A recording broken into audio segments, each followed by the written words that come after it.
amigos, muito bem-vindos a mais um programa What Talking Show. É isso aí. E, gente, hoje com vocês, um convidado mega especial. Para tudo. Presta atenção. Você aí que está assistindo esse programa, presta atenção. Você não está esperando esse cara. Novidades. Pela primeira vez no Brasil, um cara lança um livro falando tudo sobre alta relojoaria e detalhe, em português. Então, se você tá aí, não perca, porque a gente tá falando de Adriano Passarelli. Isso aí, com vocês, pessoal, nada mais, nada menos do que o famoso Adriano! Olha aí! Tudo bem? Você tá bem? Tudo bem, cara, obrigado Imagina, pela sua presença. Você é uma personalidade no mundo da relojoaria. Famoso Adriano, do canal 10 e 10. Ó quem tá aqui, ó.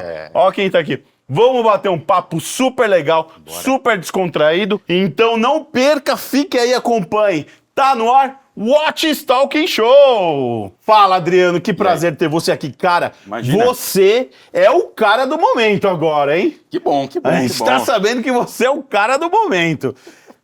Cara, que legal, cara. Conta aí. Pois é, bom, na verdade, primeiramente, obrigado pela oportunidade obrigado de você, poder participar aqui pela primeira vez. Desde o começo do projeto, a gente já tinha falado, vamos marcar, fazer um programa. E, no fim das contas, acabamos tendo um ótimo motivo para poder gravar, finalmente, o programa, que é o lançamento do meu livro. Alguns seguidores do meu Instagram já conhecem, mas que é o Obscuro Glossário Ilustrado de Relojaria. Cara, tá? Que legal. Aliás, em primeira mão aqui, essas são... eu trouxe uma versão capa dura, que é uma versão de luxo, tá? Capa com laminação fosca, miolo em papel couché, 150 gramas, Você uma fez versão tudo de isso. altíssimo luxo, Elegante. lombada costurada, um livro aqui, ó, para em pé para você colecionar. 320 páginas, então dá para ver aqui a espessura. Eu vou ser bem honesto, recebi, cara, alguns minutos antes da gente começar a gravar, eu tinha outras cópias que eu ia trazer, mas chegou a tempo o capa dura, que inclusive esse aqui que tá na minha mão é seu, é um presente meu pra você. Lógico, pô, obrigado, obrigado. Sou o primeiro? Fazer. É o primeiro a receber, capa dura ninguém tem. Que aliás, para não dizer que você é o primeiro, você é o segundo, porque o primeiro fui eu, que eu não tinha visto ainda, não tinha teste. Olha aqui, pega aqui, então, ó. Caro Marcelo, muito obrigado pelo apoio, um forte abraço, ó. Ó, que legal. Isso aqui vai pra estante, hein? Por favor. Isso aqui vai pro armário e todos os programas vai ter aqui. Cara, o Evangelho Relojoeiro segundo Adriano Passarelli. Eu ia falar que parece uma Bíblia, mas é uma Bíblia. Sei, que legal, cara. Você cancelado. E me conta uma coisa, Adriano. Por favor, né? Faça as honras. Aquela bebida. Eu já até sei o que vocês querem beber. Você não aprende nunca, cara. Pô. Meu pai. Adriano, fala uma coisa pra mim. Sim. De onde que você tirou essa ideia, cara, de fazer um glossário muito, muito legal e além com imagem, com ilustrações, fácil de entender? Sim. Na verdade, cara, essa foi uma ideia... Aliás, tem uma coisa engraçada, por conta, assim, até de rede social, Instagram, é uma coisa relativamente nova, até para mim, no meu tempo que eu tenho enfim, com a relojoaria. Então, lógico, quem me conhece um pouco mais sabe de toda a história, mas eu vou aproveitar para contar um pouquinho, de maneira até resumida, mas... na verdade, eu comecei a escrever sobre relojoaria no início dos anos 2000, faz mais de 20 anos. Mais de 20 anos. Eu comecei escrevendo artigos para a internet das coisas que eu gostava. Eu sempre fui particularmente um fã de Seiko, por razões históricas, que foi um relógio do meu avô, que eu recebi da minha mãe e me despertou a curiosidade com a relojoaria mecânica, especialmente. E me interessei bastante por conhecer mais daquele relógio e comecei a escrever coisas na internet e surgiu a oportunidade, na época a revista Pulso queria alguém para escrever algumas coisas mais técnicas, eu já tinha já estava me especializando na parte mais técnica, que eu sempre achei mais curioso. E me enviou um e-mail e falou, pô, quer fazer um teste, escrever um artigo aqui? Eu acho que o primeiro artigo foi em 2002 ou 2003. Para a revista Pulso. Para a revista Pulso. E, bom, eu fiquei mais de uma década escrevendo artigos para a revista. É um público até diferente. Hoje a versão física da revista não é mais da maneira como é. Eu não escrevi mais artigos ao longo do... O formato mudou, tudo mudou, né? Ao longo, são 20 anos, 2 décadas, basicamente, a gente não tinha. E há mais de 10 anos eu tive a ideia de fazer um compilado. Eu falei, poxa, eu já escrevi tanta coisa, eu vou fazer um compilado dos meus artigos e lançar na forma de um livro. E, na verdade, eu fiz, mas eu falei, pô, só um compilado não é legal, deixa eu tentar reorganizar isso e fazer de uma forma um pouco mais inteligível. Então eu tinha meio que o boneco desse livro, há mais de 10 anos guardado, mas na época era complicado, você não conseguia fazer uma publicação independente, você tinha que depender de uma editora, era exatamente. Tudo complicado. Não consegui fazer isso para frente de uma maneira viável, até viável financeiramente para todas as partes, e acabou engavetado. Depois de muitos anos surgiu aí, alguns anos ou pelo menos, né, essa coisa de YouTube e tal. Eu falei, bom, talvez o YouTube seja um canal legal. A minha primeira ideia, quando eu comecei a participar tanto do 10 e 10, como depois fazer o meu próprio canal, que é o Cronotalk, provavelmente vocês conheçam, eu falei, bom, eu vou pegar aquele material do livro e transformar isso em vídeos e tal, mas... Então tá, então você tá me falando que o seu canal no YouTube, o Cronotalk, fala, ô Tom, põe aqui na legenda aqui o Instagram, o YouTube dele, e todos aqueles vídeos que você fez fantásticos, que a gente acompanha, escuta você falar, aquilo saiu de dentro deste livro? Não. Aí é que tá a diferença. Este livro, o glossário, na verdade não é o meu livro. Fiquei sabendo disso exatamente agora. Isso aqui não é o meu livro, isso daqui é um acidente. Hoje está na moda aquele termo spin-off, né? Quando você faz uma série tem um spin-off. Isso daqui, na verdade, é um spin-off do meu livro, que ainda não foi lançado e que tenho 90% dele concluído, porque naturalmente quando eu fui retomar o projeto mais de 10 anos depois, primeiro foi uma surpresa enorme o quanto as coisas mudaram na relojoaria. Eu lembro que eu fiz artigos assim comentando brevemente sobre, por exemplo, o uso de cerâmica. Cerâmica, alguns relógios. Todo mundo faz relógio de cerâmica hoje. Silício era um negócio assim, era só Patek Philippe que usava, o Ulysse Nardin. Hoje todo mundo usa espiral de silício. Legal. Então eu tive que... Então teve que dar uma atualizada, né? Total. Inclusive o prefácio, eu faço uma boa explicação a respeito disso. E esse meu livro eu estava já escrevendo ele no meio desse ano, porque na verdade assim, depois o canal do YouTube não é tão simples de fazer, pelo menos não era tão simples para mim. Okay. Eu não consegui colocar as coisas da maneira que eu gostaria e tal, e de repente me deu um estalo, eu falei, poxa, e o livro? Hoje tem essa facilidade de você conseguir fazer uma publicação independente pela Amazon Graças a Deus, hoje você consegue. Isso eu só consegui por causa da tecnologia. E o mais legal de tudo, que a tecnologia também consegue atender as pessoas que não querem o livro físico. Sim, que não deu free, porque existe então você vende o e-book. O e-book, ele está disponível, eu já vou falar sobre onde estão disponíveis os livros, tá? Isso. Mas o mais importante é isso, isso aqui foi produzido 100% por mim, tudo que está escrito aqui dentro é meu, o desenho da capa é meu, então eu já dominava até desde o tempo de faculdade, Photoshop, etc, Adobe Illustrator, mas isso tudo foi ideia minha, a capa foi ideia minha, a arte é ideia minha, tudo, eu fiz tudo sozinho. É um filho.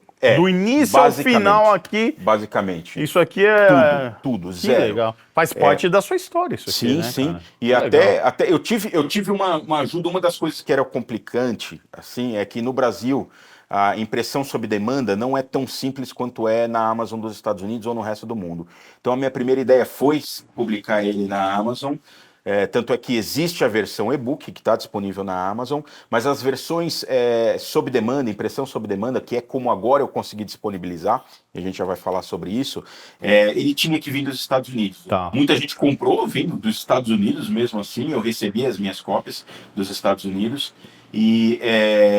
mas aqui no Brasil a impressão é muito cara. Sério? E é muito caro, então, fazer isso aqui no Brasil? É muito caro. Basicamente, isso foi uma preocupação minha, porque assim, eu sei que não são livros baratos, e que o fato dele ser ilustrado, ou seja, praticamente todas as páginas coloridas. Exato. E por ser colorido, você precisa de um papel melhor, porque imprimir ele em offset não fica tão legal. Eu sabia que ia ser um pouco custoso. Me preocupou um pouco, eu falei, putz, será que as pessoas vão querer investir nesse livro? Mas muito surpreendentemente, não só as pessoas tive uma boa recepção da ideia inicial, como as pessoas preferiram, inclusive, o capa dura. E agora que eu tô com o capa dura na mão, eu fiz uma pré-venda, tá, explicando isso, até porque eu precisava, eu não tinha como colocar a grana na frente para mandar imprimir no Brasil. Outro problema no Brasil é que, assim, é difícil você conseguir alguém que imprima 20 cópias, 50 cópias. Os caras começam a falar em 2.000, 2.000, Pô, ia ter que colocar uma casa de dinheiro, Exato. literalmente, sabe, para imprimir. Então, contei com a ajuda de um grande amigo, obviamente, ele não preciso falar, mas ele sabe quem ele me ajudou. Eu consegui dar o primeiro lote de impressões. Que legal. Tive a ideia de fazer a pré-venda também, então o pessoal me mandou o Pix, está reservado. Te ajudou. Quem comprou na pré-venda vai ter a vantagem de receber o livro autografado. É isso que eu vou falar, é isso que eu queria te perguntar agora. Sim. A pessoa que está interessada e quer adquirir seu livro, conta pra gente onde que essa pessoa consegue comprar. Então, Antes de você responder essa pergunta, me Sim. fala o seguinte. A pessoa que está assistindo agora esse vídeo aqui, esse bate-papo com a gente, o que você acha que a pessoa se interessaria em comprar o seu livro? Provavelmente todo mundo que está assistindo o nosso canal, ele gosta do conteúdo Sim. de relógio. E por que você acha que ele precisa desse livro? O que acontece? A ideia, até o nome do glossário é engraçado e teve uma razão, me deu um estalo, né? Até voltando um pouquinho à história, o que acontece? Eu estava escrevendo um livro que me deu a ideia de falar, bom, vou voltar aquele projeto do livro que eu estava escrevendo. Comecei ele no meio desse ano e eu percebi, falei, naturalmente tem um glossário de livro, vou colocar um glossário. E comecei a colocar as palavras e eu vi que estava dando, sei lá, 30 páginas de glossário. Eu falei, 30 páginas é muita coisa. Eu falei, e se eu separar o glossário Do livro. do livro? E eu separei, literalmente separei os arquivos, peguei o texto, copy-paste, comecei a editar outro arquivo do Word e comecei, e deu lá uns 80 verbetes. Eu falei, é razoável, mas 80 é pouco, né? Eu vou ter que colocar mais alguma coisa, senão vai ficar um livrinho michuruca. Mas acho que dá para fazer ilustrado também. Mas eu falei, mas vai ser moleza. Fazer o glossário é moleza. Então deixa eu continuar Difícil é com o o glossário. livro. Difícil é o livro. Deixa eu continuar com o glossário. E aí eu lanço ele na frente, porque é rápido, é fácil.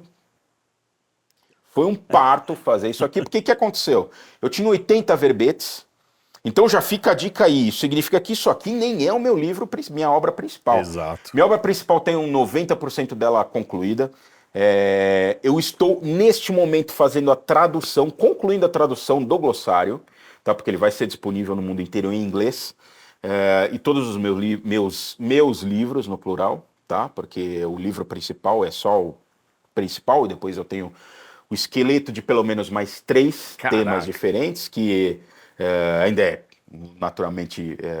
não dá nem para eu falar, porque eu não sei se vai para frente toda a ideia, se não vou mudar no meio do caminho. Exato. Por como mudou isso, porque já foi isso que aconteceu. Isso não era para ser um livro, era para ser um complemento do meu livro, e começou a ficar tão gigantesco.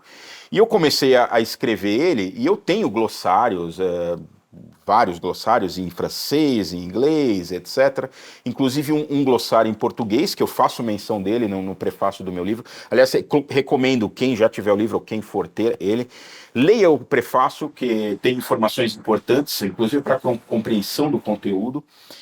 E uma coisa legal eu comecei a escrever e falei, bom, tá bom, então vou colocar mais termos. De repente, quando eu fui ver, tinha 150 verbetes. Caraca. E de repente eu falei, não dá pra colocar. Aí só que assim, eu ia dormir, minha esposa tá de prova. Eu acordava de madrugada, sei lá, pra ir fazer um xixi no banheiro, tomar uma água. Puta, me vinha outra coisa na cabeça. Eu falei, puta, eu preciso colocar mais isso no glossário, mais isso. Eu pegava meu celular e anotava. Bom, a hora que eu fui ver, tava com 300 verbetes. E eu 350 verbetes. Eu falei, cara, bom, deu um livro, ótimo. Só que já tava virando um monstro. E, enfim, quando eu tava já na fase final de produção, de edição, inserção de imagens... Vieram mais 100. Surgiu mais 100, cara. Virou 450 no final. Então ele tem tá bom, 450. mais de 400, dá quase Mais. 460 verbetes. Que legal. E o engraçado é que assim, como eu também naturalmente peguei outros glossários para me inspirar e tirar as ideias e não deixar principalmente faltar nada, eu percebi que um monte de coisas que eu sabia não tinha em glossário nenhum, em língua nenhuma, nem glossários virtuais em sites. E eu comecei a escrever umas coisas que eu falei, cara, isso é obscuro. Essas palavras são obscuras. Eu falei, pô, e se eu lançar o livro só falando que é um glossário de relojaria, vai ser só mais um glossário. Por que não o obscuro glossário? É muito legal. E que, na verdade, é o que significa. São palavras que as pessoas pouco conhecem. Então, tem termos aqui e que, normalmente, você vai encontrar em ficha técnica de relógio, você vai encontrar em fórum, e cara vai falar sobre, sei lá, vai falar sobre o que é Nivarox, o que é Nivaflex, o que é Novodia, o que é... Oscilomax, que é blá blá blá blá blá, milhões de coisas, entendeu? Então virou esse tipo de coisa. Um cara que tá comprando, tá saindo de uma linha de relógios e começando a escolher os seus relógios, decidir qual relógio vai comprar, isso aqui é muito importante. Isso é fundamental. E já fazendo até uma propaganda do meu livro principal, que então já fique na expectativa aí, que eu imagino Quando você lançar... Com Você vem certeza aqui, absoluta, volta com certeza aqui. absoluta. Fora que vai ser mais fácil, porque eu já ganhei a experiência de todos os percalços que é fazer isso. Mas uma das coisas que eu menciono no meu livro, e até dando um spoiler do que se trata, esse sim vai ser um livro geral sobre o que eu acredito que hoje o entusiasta, o colecionador e também o profissional do ramo deve e precisa saber, o que eu acho que ele precisa saber sobre relojoaria.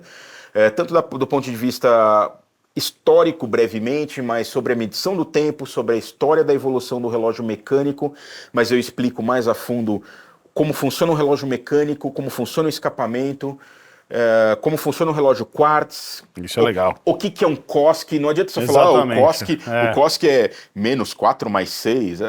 Isso não precisa. Nem no meu glossário isso está escrito de maneira tão resumida. Então tem muito bem explicado e temas que são razoavelmente recorrentes, tanto no meu Instagram, que as pessoas perguntam, fala sobre o Spring Drive, como funciona, ou como funciona o coaxial. Aqui eu menciono o que são essas coisas, mas não dá para explicar, porque nesse meu livro é um capítulo inteiro falando sobre o que é o Spring Drive, como funciona o coaxial, como, porquê e o que é. E aí eu falo sobre o Rolex, o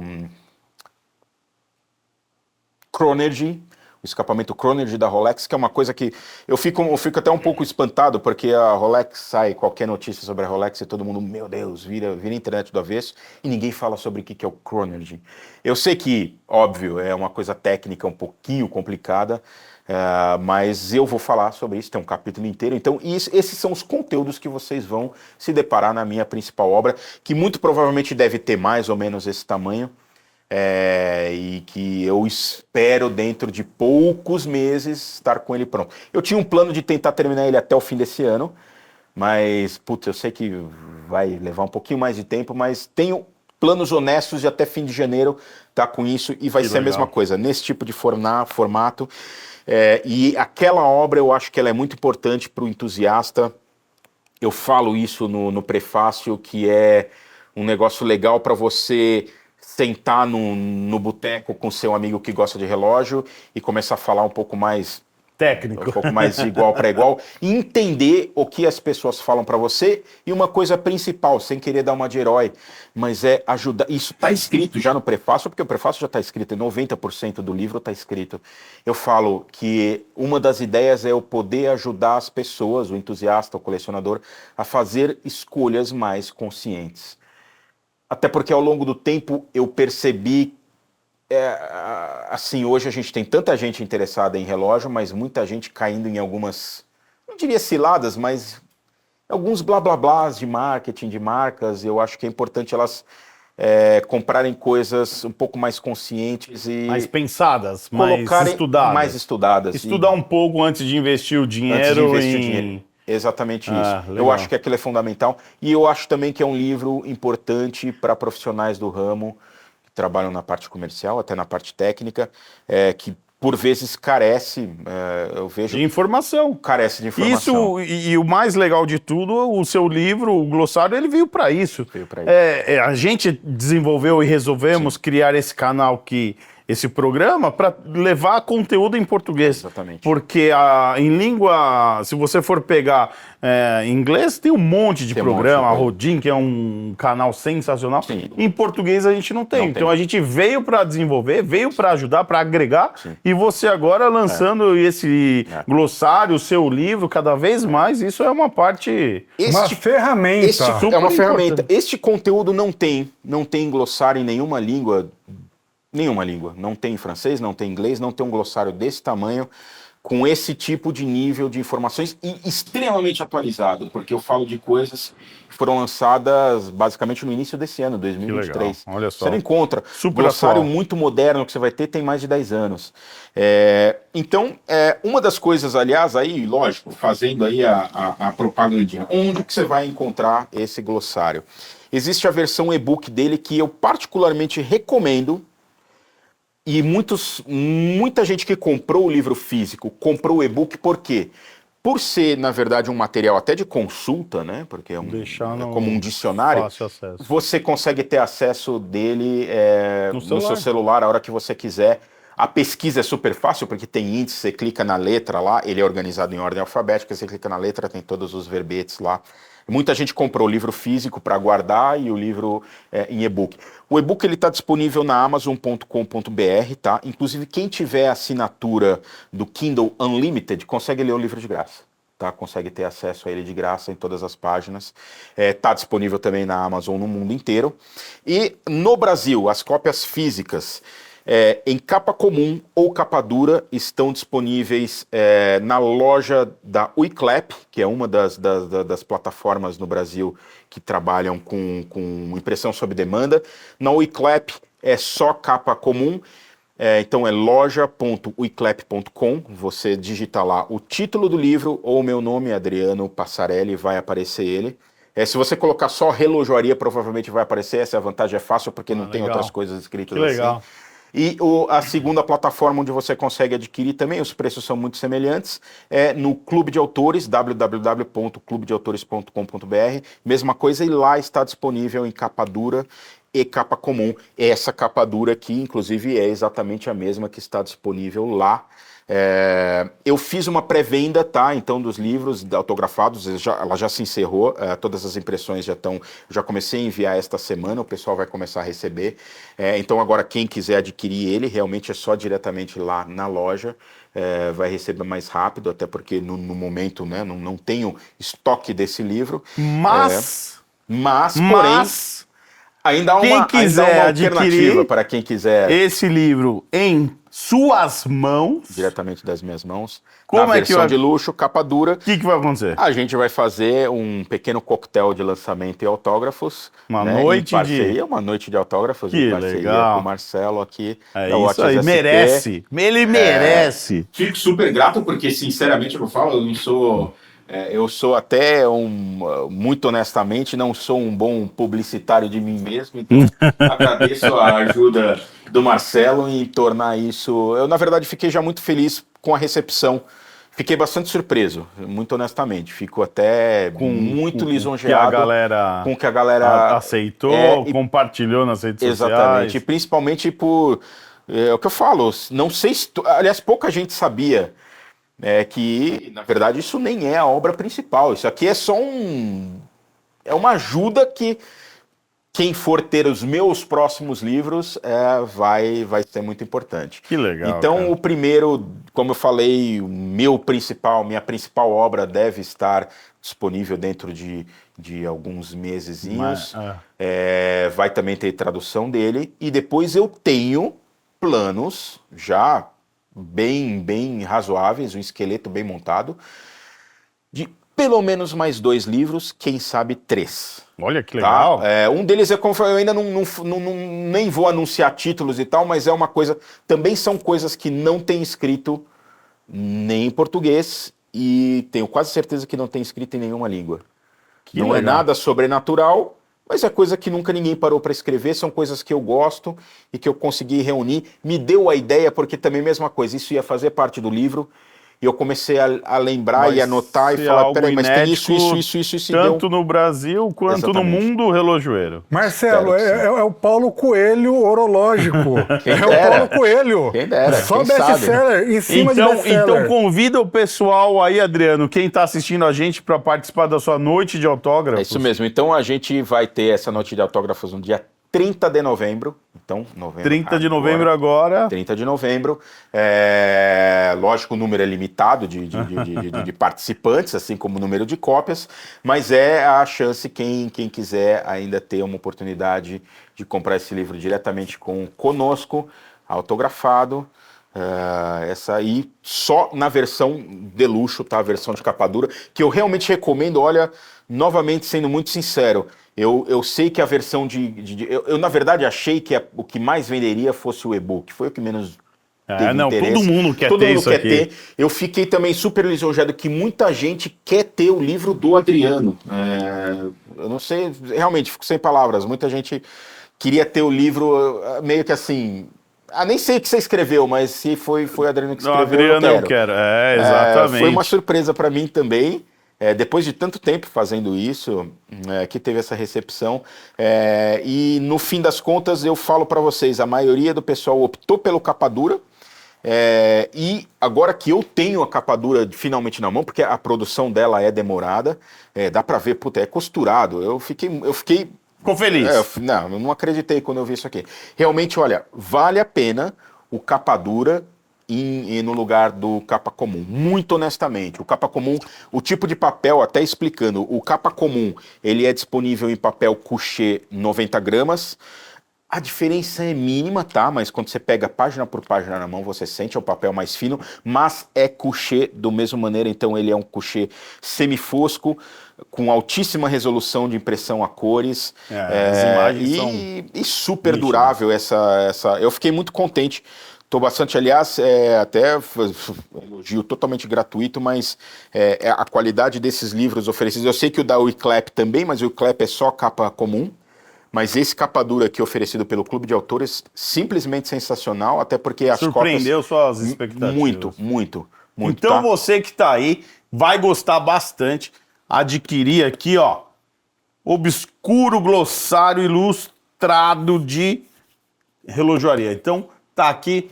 O Tom vai deixar aqui. Vamos deixar o link Sim. na bio aqui, Vamos quem colocar o quiser link na nesse episódio para entrar, clicar e direto pro lugar para comprar. Direto pro lugar para comprar. É impressão sob demanda. Normalmente tem demorado, acho que 7 dias úteis para você receber na sua casa. Olha que rápido. O capa comum. E 11 dias úteis por volta disso, 11 dias úteis o capa dura. O capa dura é um pouquinho, dá para ver o porquê que ele é mais demorado para produzir. É isso aí, os links vão estar no comentário fixado aí. É isso, gente, tá já disponível. Eu sei que foi um pouquinho, algumas pessoas de cara me pediram o capa, os físicos no Brasil, quando eu anunciei de largada.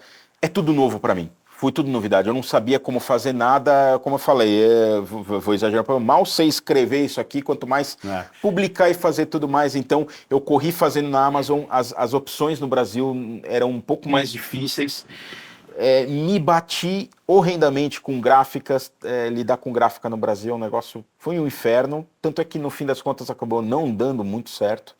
Essas cópias que eu tenho todas são feitas também praticamente sob demanda para mim mesmo. Deixa eu te fazer uma pergunta. Sim. O nosso amigo que está assistindo e já adquiriu o seu livro, ele pode vir na noite de autógrafo? Você vai autografar pessoalmente Por para ele? favor. É? Todo prazer. Então você aí que já Gastar adquiriu, caneta. vem aqui tirar foto com o mestre Adriano aqui, fazer uma foto, um autógrafo no seu livro, porque isso aqui, ó, favor. isso aqui no Brasil, isso aqui tem um grande valor para você que gosta de relógio. Eu quero aproveitar que você está aqui, sua presença, e queria falar um pouco de relógio, dos seus grandes conhecimentos, Afinal de contas, né? né? Para começar, eu gostaria de saber que relógio que você tá no braço. Me fala um pouco do seu relógio. Na verdade, estou com um relógio extremamente modesto, mas é um Citizen com inspiração militar. Aquela câmera consegue pegar se eu tirar ele? Eu acho que sim. Essa câmera pega. Mas provavelmente neste momento a gente vai colocar um insert, né? Exato, a gente Mas tá até fazendo... para ele não ficar de cabeça para baixo. Cara, é um Citizen automático muito simples da linha ProMaster, com inspiração militar. Ele tem a gravação ProMaster no fundo, tem a fivela dele com o emblema da ProMaster. É um calibre 8200, muita gente conhece ele como Miyota 8200, porque na verdade a Miyota é apenas a fabricante de eboches da Citizen.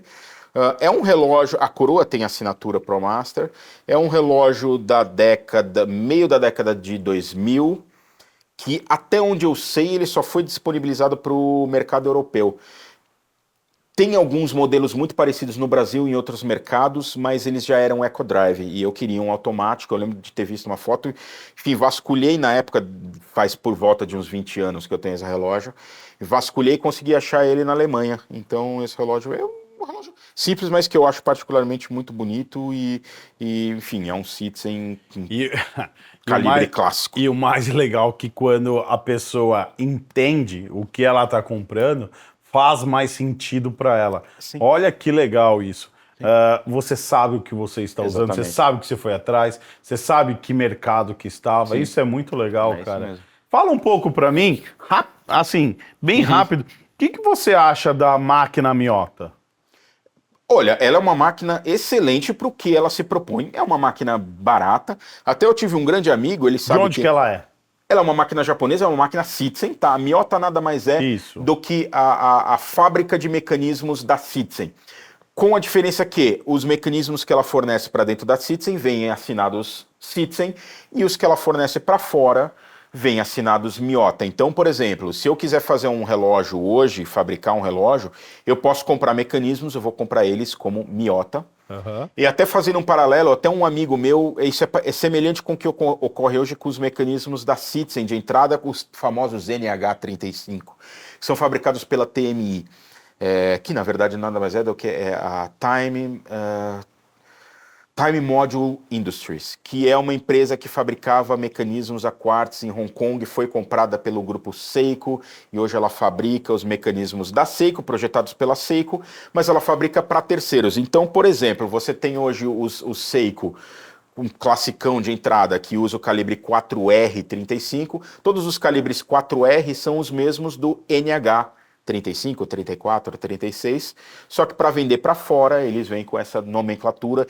e vêm timbrados como TMI. É a mesma coisa, porém... É a mesma coisa, então o Miyota para Citizen tem a mesma relação e são mecanismos que são comparáveis. Até um grande amigo meu, ele sabe, ele provavelmente vai assistir, ele me perguntou, ele falou, pô, como que compara um com o outro? Eu falei, olha, são dois mecanismos muito simples, muito baratos, que cumprem completamente a função deles pelo que eles custam, tá?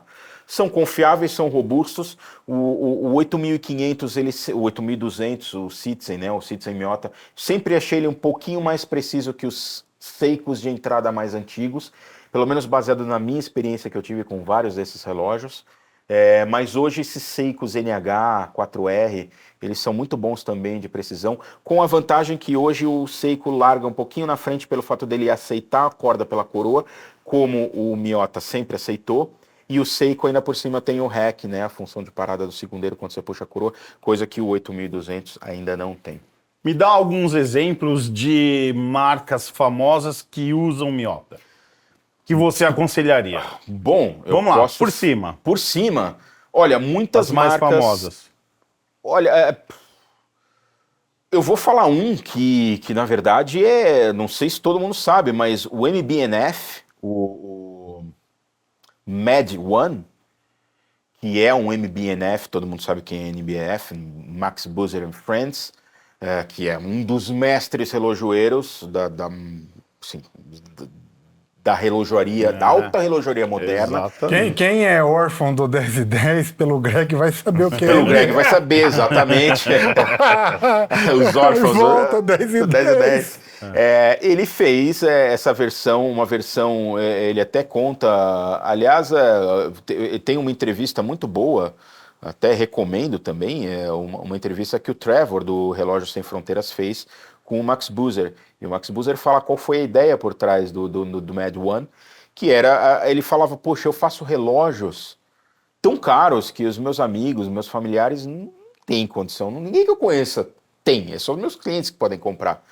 E eu falei, pô, talvez eu possa fazer um negócio mais palatável, e ele escolheu o Miyota para equipar esse modelo. É um relógio, provavelmente é o mais caro que existe com o Miyota. Eu acho que ele é um relógio entre 3 e 4 mil dólares, mas enfim, a Miyota vem equipando marcas, inclusive até marcas suíças. Regulares, vai. Sim. Então vai. Cita algumas. Olha, eu tive um Zeno Bezel, que é até uma marca suíça, mas que fabricava alguns relógios Swiss-made e alguns relógios não Swiss-made. Eu tive um que era uma inspiração, era um homágio das antigas, né? do Rolex Explorer, da primeira referência do Rolex Explorer, usava um Miyota 8.200, exatamente como esse. São incontáveis marcas que usam o Miyota. Ele por muito tempo serviu como a principal fonte de um mecanismo automático barato para marcas independentes, muitas marcas aquelas até que ditas alemãs, né? Mas o Made in Germany, lógico, não estou falando de relógios feitos em Glashütte, mas o Made in Germany não é uma coisa tão restrita.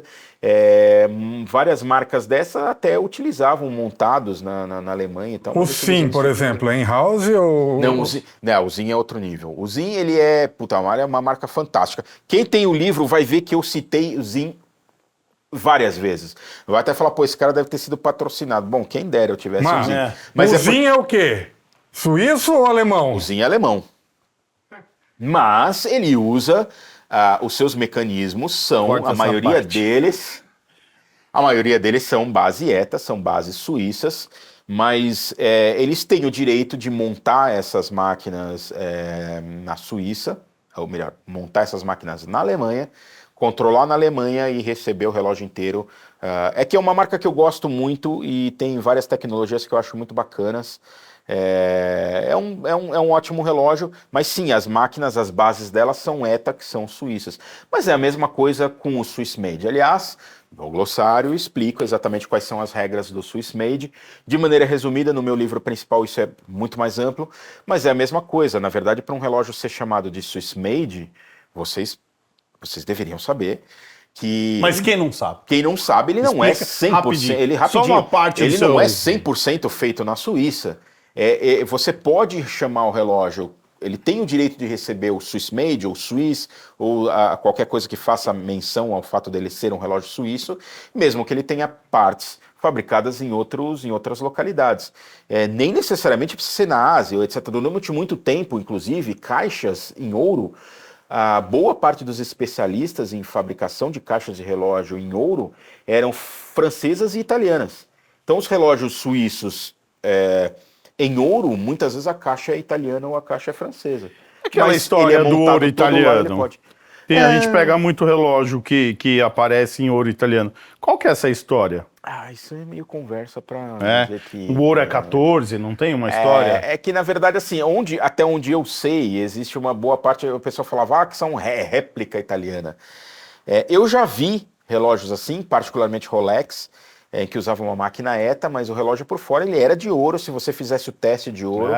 Algumas pessoas já chegaram a me falar, olha, eu fiz teste e o relógio era 18 quilates. Caraca. Já vi gente falar que, olha, ele vinha timbrado como 18 quilates, Mas era ouro maciço, mas era 14, 12, 10. Sim, sim. Então, mas... De baixa qualidade. mas sabe-se lá se não Pureza. saíram das mesmas fábricas onde de repente faziam Olha que loucura. coisas originais, mas eles têm até hoje ainda muitas fábricas, menos, tá? Até pelas regras do Swiss Made, mas ainda tem caixas que são feitas lá. Então, na verdade, os suíços também podem pegar, mesmo os relógios a quartz, eu acredito que boa parte dos circuitos eletrônicos, dos mecanismos a quartz, são feitos na Ásia, mas eles são fabricados na Ásia, porque é onde eles têm maior tecnologia e maior capacidade de produção disso.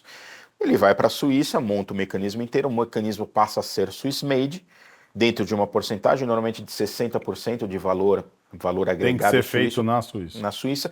E quando você pega esse movimento suíço e coloca dentro de um relógio, e se você fizer isso em território suíço, o relógio inteiro passa a ter o direito de ser chamado de Swiss Made. Que legal. Simples assim. Isso Mas é mais ou menos a mesma polêmica, talvez polêmica, eu nem sabia se era polêmica, mas acho pela cara dele.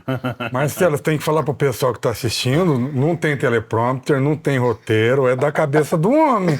A gente vai achar que tem um teleprompter aqui. E que realmente ele é made in Germany, mas as fábricas... Porque, na verdade, provavelmente provavelmente não, com certeza, a ZIN compra os e-Boschs, que são os mecanismos incompletos. Quem não sabe o que é Bosch, compra o glossário que está explicando o que é. E os e-Boschs, que são mecanismos incompletos, ela compra platina, ponte, decorada do jeito que ela quer, da na ETA letra ou da B, né? Celita, tá, e na letra E de e-Bosch. E-Bosch. Então, Ó, ela eu já sei o que é, o Marcelo também. Acabou de- Ele tá acabou de- procurando, os caras mas tão quer assim, saber, tem que comprar. Letra, tem que comprar. não vou falar, vai comprar. Vai ter que comprar para saber. Pino de mola, ó, vou Ô, falar, mas para não de comprem. atrapalhar a entrevista. Para, por favor. Ó, é o primeiro, tá aqui, ó. O primeiro na letra E aqui, ó.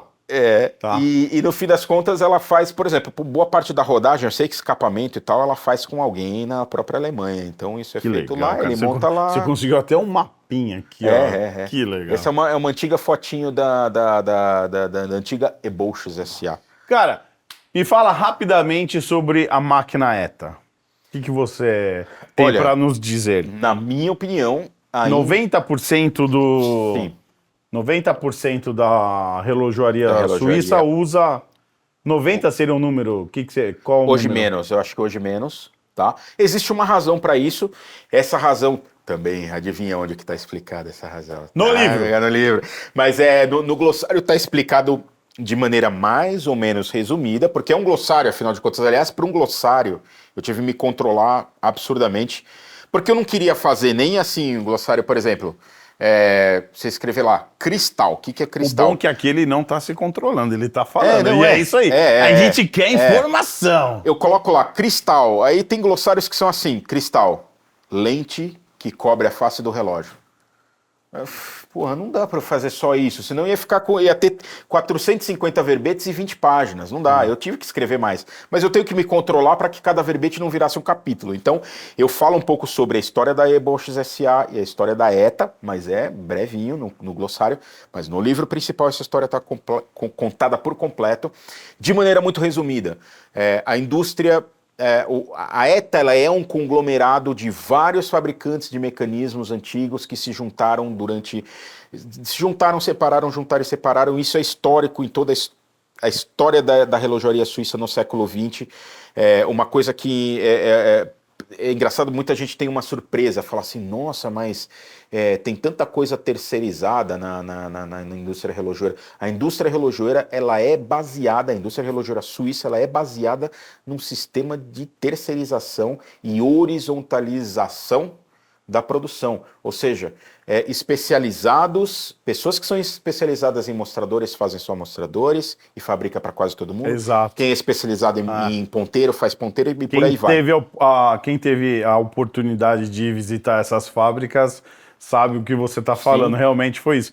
Lá na visita a gente viu isso daí. Perfeito. E eles fabricam para, sei lá, Isso, uma pra grande tudo. parte de marca, de todas as marcas. De todas as São os marcas. fornecedores oficiais São os que eles fornecedores. fazem exclusivo Sim. para eles. Vocês vão ver que no próprio glossário, eu não canso de puxar, mas eu falo, por exemplo, sobre corda. Vocês vão ver lá, você conta nos dedos de uma mão quantos fabricantes de corda na Suíça tem. Suíça. E fornece para todo mundo, muitas vezes do mundo inteiro, exceto o Japão, fornece para o mundo inteiro. E o que acontece?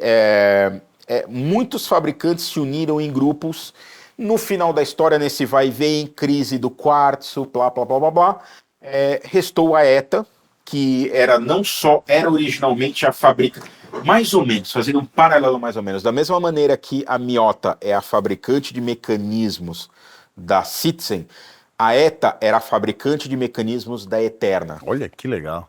Mais ou menos. Que legal. Vai ter um cara, "Oh, não é bem isso, eu sei, mas estou resumindo eles para vocês sabem. entenderem, tá? Mais ou menos isso. E ao longo do tempo, a ETA foi pegando outras marcas, como a Alfred Skilled, Unitas, Valjoux, por último, bom, tudo virou. Tanto é que muita gente conhece o Valjoux 7750, que hoje, na verdade, ele é um ETA 7750, mas originalmente era Valjoux, que era uma manufatura separada.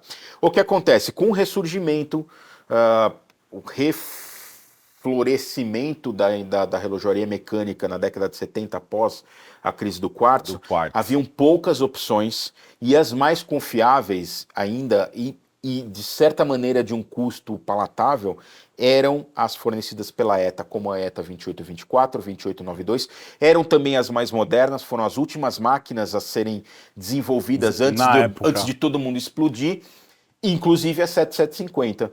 E durou muitos anos, né? Muito. A 7750, ela vem da década de... No meu Instagram eu tenho uma historinha sobre a 7750, por que ela é tão importante. E ela era uma ótima opção moderna e barata para equipar novos cronógrafos mecânicos. A Breitling foi uma grande responsável por trazer o Chronomat e... Vamos falar sobre isso? Podemos falar. Gente, deixa eu só te interromper um minuto. Ó, você que tá assistindo aí, tá acompanhando e tá gostando desse conteúdo, desse mestre, ó, posso falar? Eu sou um espectador, eu fico aqui escutando ele, aposto que você também, se você gosta mesmo, e desse conteúdo, Adriano é um cara assim, nota 1000.